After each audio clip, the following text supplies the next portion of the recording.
आपण पाहताय प्राध्यापक डॉक्टर मच्छिंद्र सत्य यांचे लोकसंवाद न्यूज. सत्य जे तुमच्या समोर. बारामती विधानसभा मतदारसंघात 1967 पासून सुरू झालेले पवार पर्व आज तागायत अबाधित राहिले असून तब्बल 6 दशकांहून अधिक काळ या मतदारसंघावर पवार कुटुंबाचे वर्चस्व कायम आहे. यंदाच्या पोटनिवडणुकीत सुनेत्रा पवार यांनी विक्रमी 2,18,930 मताधिक्याने विजय मिळवत या परंपरेला नवे शिखर गाठून दिलंय. रेकॉर्ड ब्रेक बारामतीमध्ये झालेला. खाली घ्या.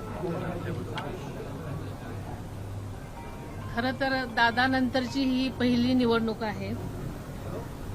मला कधीही वाटलं नव्हतं की मला अशा प्रकारच्या निवडणुकींना फेस करावं लागेल.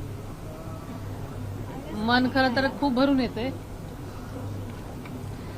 पण आज बारामतीकरांनी जो दादांवरती विश्वास दाखवलेला आहे, प्रत्येक बारामतीकरांनी दादांनी केलेल्या विकास कामांचं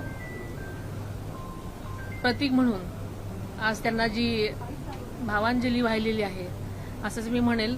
कारण जे मतदान आहे ते बारामतीकरांनी आदरणीय दादांवर दाखवलेला विश्वास, त्यांनी आजपर्यंत केलेली त्यांची सेवा आणि दादांनी केलेलं जनतेवरचं प्रेम हे त्यांनी त्यांच्या मतातून दिलेलं आहे. विकासाचा वादा वहिनी आणि दादा असा एक सोशल मीडियावर ट्रेंड आहे. वहिनी काय काय आश्वासन देऊ पाहतायत बारामतीकरांना? कोणकोणते प्रोजेक्ट अपूर्ण होते ते तुम्ही प्रामुख्याने करणार आहात? सर्व बारामतीकरांनी ज्या प्रकारचं मतदान केलेलं आहे त्यावरून दादांवरचा अढळ विश्वास त्यांनी माझ्या पाठीशीही उभा केलाय असं हे चित्र आहे. दादांना आदरांजली वाहतानाच माझ्यावरचा विश्वास जो त्यांनी मला दाखवलेला आहे त्याबद्दल मी तमाम बारामतीकरांचं खरं तर आभार मानते. त्यांनी दिलेला आणि दाखवलेला विश्वास हा नक्कीच सार्थ करण्यासाठी हे मतदान जे केलेलं आहे त्याचं दादांचं बळ आणि माझ्यावरची जबाबदारी वाढवलेली आहे असं मी मानेन. आणि आपल्याला सगळ्यांनाच माहिती आहे की मी जे हे पाऊल उचललेलं आहे आजपर्यंत बारामतीकरांना अजितदादांनी ज्या विकास कामांमध्ये विकासाची स्वप्न दाखवलेली आहेत, अनेक त्यांच्या गोष्टी आहेत आणि ते पूर्ण करण्यासाठी आम्ही बारामतीकरांबरोबरच माझी जबाबदारी आता वाढलेली आहे आणि ती नक्कीच पूर्ण करण्याचा विश्वास बारामतीकरांना वाटतोय. म्हणून त्यांनी एवढ्या प्रचंड प्रमाणात हा विश्वास त्यांच्या मताद्वारे दिलेला आहे. बारामतीकर तुमच्या मागे उभे राहिले तसं अख्खं पवार कुटुंब ठामपणे तुमच्या मागे उभं राहिलं या कठीण प्रसंगात. तुम्ही ट्विट सुद्धा केलंय की विजयानंतर कुणी गुलाल उधळू नका, विजयात जल्लोष साजरा नका करू. काय नक्की तुम्ही संदेश? हा जो विजय आहे खरं तर बारामतीकरांना अशा प्रकारची निवडणूक हवीच नव्हती. कारण बारामतीकरांनी त्यांचं मतदान केलेलं आहे ते स्वतःच्या मनामधला विश्वास, प्रेम आणि दादांच्या प्रती जी त्यांची भावना आहे ती त्यांच्या मतातून व्यक्त केलेली आहे. आणि म्हणूनच हा जो त्यांचं मत आहे हे अनुभवायचं आहे.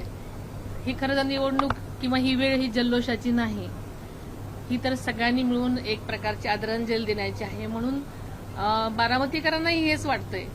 पण काही लोकांना उत्साह असतो त्याच्यामुळे मला असं वाटतं की ही जी निवडणूक आहे आणि हा जो विजय आहे हा आदरणीय दादांना वाहिलेली आदरांजली असल्यामुळे आम्ही सगळ्यांनीच दादांना ज्या प्रकारची शिस्त आणि संयमाची सवय होती त्या प्रकारे त्यांनी दाखवा अशी मी त्यांना. या राजकीय प्रवासाची सुरुवात 1967 मध्ये ज्येष्ठ नेते शरद पवार यांच्या विजयाने झाली.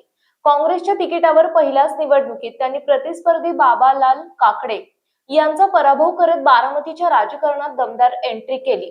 त्यानंतर 1972, 1978, 1980 आणि 1985 आणि 1990 अशा सलग निवडणुकांमध्ये शरद पवार यांनी विजयाची परंपरा कायम ठेवली.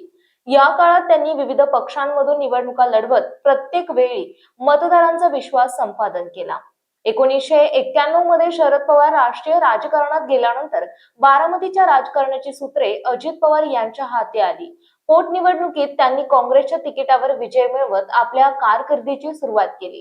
त्यानंतर 1995, 1999, 2004, 2009, 2014 आणि पुढील निवडणुकांमध्ये अजित पवार यांनी सातत्याने मोठ्या मताधिक्याने विजय मिळवत बारामतीवर आपली मजबूत पकड सिद्ध केली.